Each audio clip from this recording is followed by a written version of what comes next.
welcome Naina's Flavors and Spices-ലേക്ക് എല്ലാവർക്കും സ്വാഗതം. ഇന്ന് ഞാൻ ഇവിടെ വന്നിരിക്കുന്നത് നമ്മുടെ സ്വന്തം ഗീ റൈസ് അല്ലെങ്കിൽ നെയ്ച്ചോറ്. നെയ്ച്ചോറ് എല്ലാ സ്ഥലത്തും പല രീതിയിലും പല ടേസ്റ്റിലുമാണ് ചെയ്യുന്നത്. അപ്പോൾ എൻ്റെ രീതിയിൽ എങ്ങനെയാണ് നെയ്ച്ചോറ് ഉണ്ടാക്കുന്നതെന്ന് ഇന്ന് നിങ്ങളുടെ മുന്നിൽ കാണിക്കാനാണ് ഞാൻ വന്നിരിക്കുന്നത്. അപ്പോൾ നമുക്ക് എങ്ങനെയാണെന്ന് നോക്കാം. അപ്പോൾ നമ്മുടെ ഗീ റൈസ് റെഡിയാക്കാനായിട്ട് ഇതുപോലൊരു പാനാണ് ഞാനിവിടെ എടുത്തിരിക്കുന്നത്. ഇതിലാണ് നമ്മൾ പ്രിപ്പയർ ചെയ്യുന്നത്. പിന്നെ റൈസ് ഞാനിവിടെ എടുത്തിരിക്കുന്നത് ബസുമതി റൈസാണ്, 2 കപ്പ് ലോങ് ഗ്രെയിൻ ആണ്. ഇതിനെ നന്നായിട്ട് കഴുകി വൃത്തിയാക്കിയതിന് ശേഷം 15 മിനിറ്റ് സോക്ക് ചെയ്ത റൈസാണ്. എന്നിട്ട് വെള്ളത്തിൽ കുതിർത്തതിന് ശേഷം ആ വെള്ളമൊക്കെ ഒന്ന് ഡ്രെയിൻ ചെയ്ത് മാറ്റിയതാണ് ഈ എടുത്ത് വെച്ചിരിക്കുന്നത്. പിന്നെ ഞാനിവിടെ 2 സവാള എടുത്തിട്ടുണ്ട്. ഒരു സവാള നീളത്തിന് കട്ട് ചെയ്തത്, അത് നമുക്കൊന്ന് ഗാർണിഷ് ചെയ്യാൻ വേണ്ടി ബ്രൗൺ ആക്കണം. പിന്നെ സാധാരണ രീതിയിൽ ചെറുതായിട്ട് കട്ട് ചെയ്ത് വെച്ചിട്ടുണ്ട്. പിന്നെ ഒരു ക്യാരറ്റ് ഇതുപോലെ ഒന്ന് ഗ്രേറ്റ് ചെയ്തും വെച്ചിട്ടുണ്ട്. ഇത്രയുമാണ് ഇൻഗ്രീഡിയൻസ്. ഇനി നമുക്കിത് എങ്ങനെയാണ് പ്രിപ്പയർ ചെയ്യുന്നതെന്ന് നോക്കാം. ഇനി ഈ പാൻ ഒന്ന് ചൂടായി വരുമ്പോൾ ഇതിലേക്ക് നമുക്ക് കുറച്ച് നെയ്യ് ഒന്ന് ഒഴിച്ചു കൊടുക്കാം. അപ്പോൾ ഞാനിവിടെ ഒഴിച്ചു കൊടുക്കുന്നത് ഒരു 3 ടേബിൾ സ്പൂൺ നെയ്യ് ഒഴിച്ചു കൊടുത്തിട്ടുണ്ട്. ഗീ റൈസ് എപ്പോഴും എന്തായാലും നെയ്യിൽ തന്നെയാണ് യൂസ് ചെയ്യേണ്ടത്. അപ്പോൾ ഞാനിവിടെ 3 ടേബിൾ സ്പൂൺ നെയ്യ് ഒഴിച്ചു കൊടുത്തിട്ടുണ്ട്. ഇപ്പം നമ്മുടെ നെയ്യ് ഒന്ന് ചൂടായി വരുമ്പോൾ നമുക്ക് ഗാർണിഷ് ചെയ്യാൻ ആവശ്യമായിട്ടുള്ള കുറച്ച് അണ്ടിപ്പരിപ്പും മുന്തിരിങ്ങയും എടുത്ത് വെച്ചിട്ടുണ്ട്. അതൊന്ന് ചേർത്തൊന്ന് വഴറ്റിയെടുക്കണം. ആ ഒരു അണ്ടിപ്പരിപ്പ് ചെറിയൊരു ഗോൾഡൻ ബ്രൗൺ ആയി വരുമ്പോൾ തന്നെ ആ മുന്തിരിങ്ങയും കൂടി ചേർത്ത് ഒന്ന് ജസ്റ്റ് വഴറ്റിയതിന് ശേഷം അതങ്ങ് കോരി മാറ്റണം. അപ്പോൾ ഗാർണിഷ് ചെയ്യാൻ കറക്റ്റ് ഒരു ഗോൾഡൻ ബ്രൗൺ കളറാണ് ആവശ്യം. ആ ഒരു രീതിയിൽ എത്തുമ്പോൾ നമ്മളതൊന്ന് കോരി മാറ്റണം. ശ്രദ്ധിക്കേണ്ടത്, ഇതൊക്കെ ചെയ്യുന്ന സമയത്ത് എപ്പോഴും നമ്മൾ ലോ ഫ്ലെയിമിലായിരിക്കണം വെക്കേണ്ട, അല്ലെങ്കിൽ അങ്ങ് കരിഞ്ഞു പോകും. അപ്പോൾ ഇത് കോരി മാറ്റിയതിന് ശേഷം അടുത്തത് നമുക്ക് ആ ക്യാരറ്റ് ഗ്രേറ്റ് ചെയ്ത് വെച്ചിരിക്കുന്ന ക്യാരറ്റിനെ നമുക്ക് ഇതേപോലെ പ്രിപ്പയർ ചെയ്തെടുക്കണം.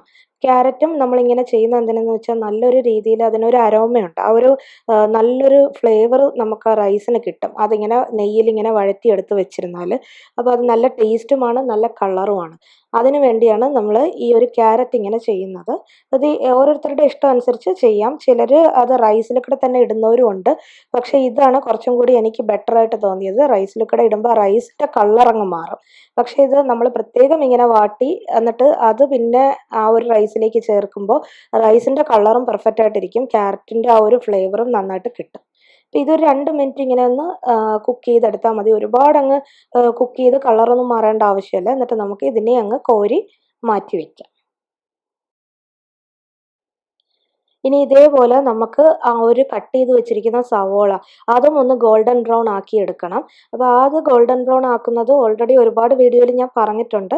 അതേപോലെ തന്നെ ഇതൊന്ന് ലോ ഫ്ലെയിമിലിട്ട് നന്നായിട്ടൊന്ന് ഇളക്കി കൊടുത്ത് ഒന്ന് ഗോൾഡൻ ബ്രൗൺ ആക്കി നമുക്കിതൊന്നെ ഒന്ന് മാറ്റിയെടുക്കാം. ഇത് നല്ലൊരു ഗോൾഡൻ ബ്രൗൺ ആയി വന്നിട്ടുണ്ട്. ഇതിലേക്ക് ഒരു പിഞ്ച് ഷുഗർ ഇട്ട് കൊടുക്കണം. അതെന്തിനാണെന്ന് വെച്ചാൽ പെട്ടെന്ന് തന്നെ നല്ലൊരു ഗോൾഡൻ കളറും അതുപോലെ നല്ല രീതിയിൽ ക്രിസ്പി ആകാൻ വേണ്ടിയാണ് ആ ഷുഗർ ഇട്ട് കൊടുക്കുന്നത്. ഇനി നമുക്കിതൊന്ന് കോരി മാറ്റാം. ഇതിപ്പോൾ ആയിട്ടുണ്ട്. ഇനി നമുക്ക് റൈസ് പ്രിപ്പയർ ചെയ്യാൻ തുടങ്ങാം. ഇതിൽ ബാക്കി വരുന്ന ആ നെയ്യിൽ തന്നെ എല്ലാം ഇടാം. ഇതിൽ ഞാൻ കുറച്ച് പട്ട, 3 ഏലക്ക, 1 ഗ്രാമ്പു, അതുപോലെ ഒരു 1/2 ടീസ്പൂൺ പെരിഞ്ജീരകം, ഇത്രയും കൂടി ഞാനിതിൽ ചേർത്തിട്ടുണ്ട്. കുറച്ച് സ്പൈസസ് മതി, ഒരുപാട് സ്പൈസിൻ്റെ ഒന്നും ആവശ്യമില്ല.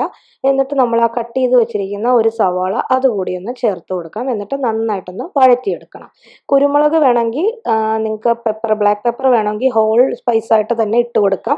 അതും വേണമെന്നുള്ളവർക്ക് ചേർത്ത് കൊടുക്കാവുന്നേ ഉള്ളൂ. അതുപോലെ ബേ ലീഫ് ചേർക്കുന്നവരുണ്ട്. അപ്പോൾ അങ്ങനെ സ്പൈസസ് നിങ്ങൾക്ക് ഇഷ്ടമുള്ള രീതിയിൽ നിങ്ങൾക്ക് ചേർത്ത് കൊടുക്കാവുന്നതേ ഉള്ളൂ.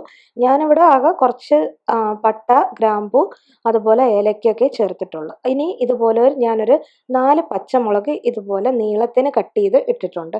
അത് നല്ലൊരു ഫ്ലേവർ കിട്ടും. അതുപോലെ ഒരു പിടി മല്ലിയില അതുകൂടി ഞാനിവിടെ ചേർത്ത് കൊടുക്കുന്നുണ്ട്. എന്നിട്ട് നന്നായിട്ട് ഇതിനെ ഒന്ന് വഴറ്റിയെടുക്കണം. ഇത് ഒരു മിനിറ്റ് വഴറ്റിയാൽ മതി. ലോ ഫ്ലെയിമിലിട്ട് ഒന്ന് വഴറ്റി അതിൻ്റെ ആ ഒരു പച്ച മണം ഒന്ന് മാറിക്കിട്ടുന്നത് വരെ വഴറ്റണം. ഈ പച്ചമുളകൊക്കെ ഇട്ട് കഴിയുമ്പോൾ അതിൻ്റെ നല്ല രീതിയിൽ ഒരു ഫ്ലേവർ ആ റൈസിന് കിട്ടും. ഒരു ചെറിയൊരു എരിവും കിട്ടും. പച്ചമുളക് സെലക്ട് ചെയ്യുന്ന എപ്പോഴും നിങ്ങളുടെ എരിവിനനുസരിച്ച് സെലക്ട് ചെയ്യുക. ഇനി നമുക്കിതിലേക്ക് ആ ഒരു റൈസ് അങ്ങ് ചേർത്ത് കൊടുക്കാം. റൈസ് ചേർത്ത് കൊടുത്ത് 1 മിനിറ്റ് അതൊന്ന് ആ ഒരു നെയ്യിലിട്ട് ഒന്ന് ഇളക്കി കൊടുക്കണം. അപ്പോൾ അതൊന്ന് ആ നെയ്യുമായിട്ടൊന്ന് ഫ്രൈ ആയി വരും. അത് നമ്മൾ എന്തിനാണ് അങ്ങനെ ഇളക്കി കൊടുക്കുന്നതെന്ന് വെച്ചാൽ ആ നെയ്യുമായിട്ടും ഈ ഒരു ഫ്ലേവർ എല്ലാം ആ അരിയിലോട്ട് സെറ്റ് ആവാനാണ് നമുക്കങ്ങനെ ഇളക്കി കൊടുക്കുന്നത്. അത് മാത്രമല്ല നമുക്ക് ഇത് കുക്കായി വരുമ്പോൾ ആ ഓരോ റൈസും പൊടിഞ്ഞു പോവാതെ കിട്ടും. അത് പൊടിഞ്ഞു പോകാതെ നല്ല ലോങ് ഗ്രെയിൻ റൈസൊക്കെ കുക്ക് ചെയ്യുമ്പോൾ ഇങ്ങനെ ചെയ്തിട്ടെടുത്താൽ നല്ല രീതിയിൽ അത് പൊട്ടി പൊട്ടി പോകാതെ നീളത്തിന് കിട്ടും. അതിന് വേണ്ടിയാണ് നമ്മൾ അങ്ങനെ ഒന്ന് ആ നെയ്യിലിട്ടൊന്ന് അരി ചൂടാക്കണമെന്ന് പറയുന്നത്. അപ്പം അങ്ങനെ ചെയ്യണമെങ്കിൽ നന്നായിട്ട് അതിലെ വെള്ളമൊക്കെ ഒന്ന് ഡ്രെയിൻ ആയി പോകണം. എന്നിട്ട് വേണം അരി നമുക്ക് ഇതിലേക്ക് ഇട്ട് കൊടുക്കാനായിട്ട്. ഇനി ഈ മെഷറിംഗ് കപ്പ് ഇത് 1 കപ്പാണ് 250 ml. ഇതിന് 4 കപ്പ് വെള്ളമാണ് നമ്മളിവിടെ ഒഴിക്കേണ്ടത്, തിളപ്പിച്ച വെള്ളം. അത് ഞാനിവിടെ മെഷർ ചെയ്ത് മാറ്റി വെച്ചിട്ടുണ്ട്. അത് വെള്ളം എപ്പോഴും നമ്മൾ ബോയിൽ ചെയ്തിട്ട് തന്നെ ഒഴിക്കണം. അപ്പോൾ ആ തിളപ്പിച്ച വെള്ളം ഇതിലേക്ക് അങ്ങ് ഒഴിച്ചു കൊടുക്കാം. 2 കപ്പ് അരിക്ക് 4 കപ്പ് വെള്ളമാണ് ആവശ്യം. ഇപ്പോൾ ഇത് നന്നായിട്ട് ഒന്ന് ഇളക്കി കൊടുത്തതിന് ശേഷം നമുക്ക് അടച്ച് നല്ലൊരു അടപ്പ് വെച്ച് അടച്ച് അത് കുക്ക് ചെയ്യണം. ആവശ്യത്തിന് ഉപ്പ് കൂടി ചേർത്ത് കൊടുക്കണം ഈ വെള്ളത്തിലേക്ക്. കാരണം റൈസിന് എത്ര ഉപ്പ് വേണം അത് നമ്മൾ ഈ വെള്ളത്തിലേക്ക് ഇപ്പം തന്നെ ചേർത്ത് കൊടുത്ത് ഒന്ന് ഇളക്കിയതിന് ശേഷം ഇത് നമുക്ക് അടച്ച് വെച്ച് ഒരു 5 മിനിറ്റ് കുക്കാവും. അപ്പോൾ ആ വെള്ളമെല്ലാം ഒന്ന് ഊറി റൈസ് നന്നായിട്ട് കുക്കായി വരും. ഇതൊന്ന് അടച്ച് വെക്കാം നമുക്ക്. നമ്മുടെ റൈസ് 5 മിനിറ്റ് ആയിട്ടുണ്ട്. ഒന്ന് ഓപ്പൺ ചെയ്ത് നോക്കുമ്പോൾ നല്ലൊരു ഫ്ലേവർ വരുന്നുണ്ട്. ആ മണം നല്ല രീതിയിലൊരു മണം വരുന്നുണ്ട്. ഇനി ഇത് ഒന്ന് ഇളക്കി കൊടുക്കണം, കുക്കായോ എന്നൊന്ന് ചെക്ക് ചെയ്യണം. ഇവിടെ ഇപ്പോൾ ഇത് പെർഫെക്റ്റ് ആയിട്ട് ഇരിക്കുകയാണ്. ഇനി നമ്മൾ ചെയ്യേണ്ടത് ഇതിൻ്റെ മുകളിലേക്ക് ഒന്ന് ഗാർണിഷിങ്ങും ബാക്കി കാര്യങ്ങളാണ് ചെയ്യേണ്ടത്. ഇനി ഫ്ലെയിം ഓഫ് ചെയ്തതിന് ശേഷം നമ്മൾ അടച്ച് വെക്കുമ്പോൾ കുറച്ചും കൂടി ഒന്ന് സെറ്റായി വരും. അപ്പോൾ ആ കുറച്ചും കൂടി ഒന്ന് നല്ല രീതിയിൽ വരും. ഇനി ഇതിൽ ചെയ്യേണ്ടത് നമ്മൾ എടുത്ത് വെച്ചിരിക്കുന്ന ക്യാരറ്റ് നമ്മൾ ഒന്ന് കുക്ക് ചെയ്ത് വെച്ചിരിക്കുന്നത് അതൊന്ന് കുറച്ച് ഇതിലേക്ക് ഇട്ട് കൊടുക്കണം. അത് ഇട്ട് കൊടുത്തതിന് ശേഷം നമുക്കിതിനെ ഒന്ന് മിക്സ് ചെയ്യണം. നമ്മുടെ ക്യാരറ്റ് ഞാനിവിടെ ഇട്ട് കൊടുത്തിട്ടുണ്ട്. ഇനി ഇതിനെ ഒന്ന് നമുക്ക് മിക്സ് ചെയ്തെടുക്കാം. മിക്സ് ചെയ്യുമ്പോൾ ആ റൈസിനിടയിലൊക്കെ ഈ ക്യാരറ്റ് ഒന്ന് ചെന്നിട്ട് നല്ലൊരു ഫ്ലേവർ കിട്ടും.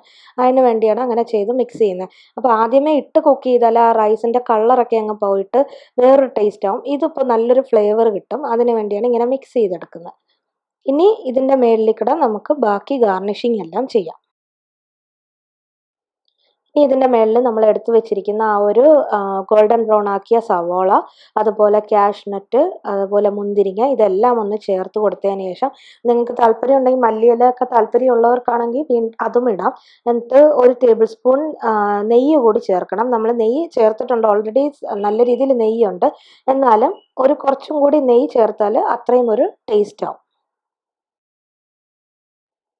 അപ്പോൾ നമ്മുടെ ഗീ റൈസ് ഇതിപ്പോൾ അടച്ചു വെച്ചിട്ടുണ്ട്. ഒരു 15 മിനിറ്റിലേക്ക് സെറ്റ് ചെയ്യണം നെയ്യൊക്കെ ഒഴിച്ചതിന് ശേഷം. അത് ഫ്ലെയിം ഒന്നും വേണ്ട, 15 മിനിറ്റ് ജസ്റ്റ് അടച്ചു വെച്ചിരുന്നാൽ മതി. നല്ല രീതിയിൽ സെറ്റാവും. അതിനുശേഷം നമുക്കിത് സെർവ് ചെയ്യാം.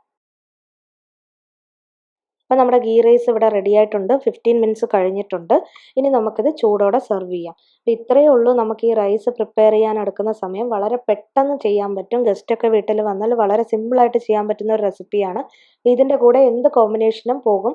വെറുതെ വേണമെങ്കിലും കഴിക്കാം. ഒരു സലാഡും പപ്പടവും അച്ചാറും ഉണ്ടെങ്കിലും കഴിക്കാൻ പറ്റും. അപ്പോൾ അതുകൊണ്ട് വളരെ ഹെൽത്തി ആയിട്ടുള്ളൊരു റൈസ് കൂടിയാണ്. എല്ലാവരും ഇത് വീട്ടിൽ ട്രൈ ചെയ്ത് നോക്കണം. ട്രൈ ചെയ്ത് നോക്കിയതിന് ശേഷം അഭിപ്രായം പറയാൻ മറക്കരുത്. അതുപോലെ തന്നെ ചാനൽ ഇനിയും സബ്സ്ക്രൈബ് ചെയ്യാത്ത ആരെങ്കിലും ഉണ്ടെങ്കിൽ ഒന്ന് സബ്സ്ക്രൈബ് ചെയ്യുകയും ലൈക്ക് ചെയ്യുകയും ഷെയർ ചെയ്യുകയും ചെയ്യണം. അപ്പം നെക്സ്റ്റ് റെസിപ്പിയുമായി കാണുന്നത് വരെ ബായ്.